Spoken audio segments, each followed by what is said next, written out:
ઝઘડિયામાં વિશ્વ હિન્દુ પરિષદ અને બજરંગ દળ દ્વારા ગૌવંશ ભરેલું ટેમ્પો ઝડપાયો, 2 ગાયોને મુક્ત કરાવાઈ। ઝઘડા તાલુકાના નાના સાંજા ફાટક પાસે વહેલી સવારે ગૌરક્ષકોએ પશુ ક્રૂરતા વિરુદ્ધ કાર્યવાહી કરી છે। વિશ્વ હિન્દુ પરિષદ અને બજરંગ દળના કાર્યકર્તાઓને મળેલી ચોક્કસ બાતમીના આધારે વોચ ગોઠવવામાં આવી હતી, જેમાં ગેરકાયદેસર રીતે ગાયો ભરીને જઈ રહેલા એક નંગ ટેમ્પોને ઝડપી પાડવામાં આવ્યો છે।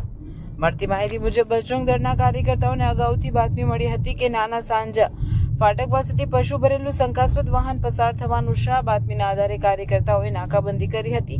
આ દરમિયાન ત્યાંથી પસાર થતા ટેમ્પોને રોકીને તપાસ કરતા તેમાંથી ક્રૂરતાપૂર્વક બાંધેલી 2 ગાયો મળી આવી હતી। કાર્યકર્તાઓએ તાત્કાલિક આ અંગે પોલીસને જાણ કરતા પોલીસ કાફલો ઘટના સ્થળે દોડી આવ્યો હતો। પોલીસે પશુઓને મુક્ત કરાવી સુરક્ષિત સ્થળે ખસેડવાની તજવીજ હાથ ધરી છે અને ટેમ્પો ચાલક વિરુદ્ધ પશુ સંરક્ષણ ધારા હેઠળ કાયદેસરની કાર્યવાહી કરવાની પ્રક્રિયા શરૂ છે।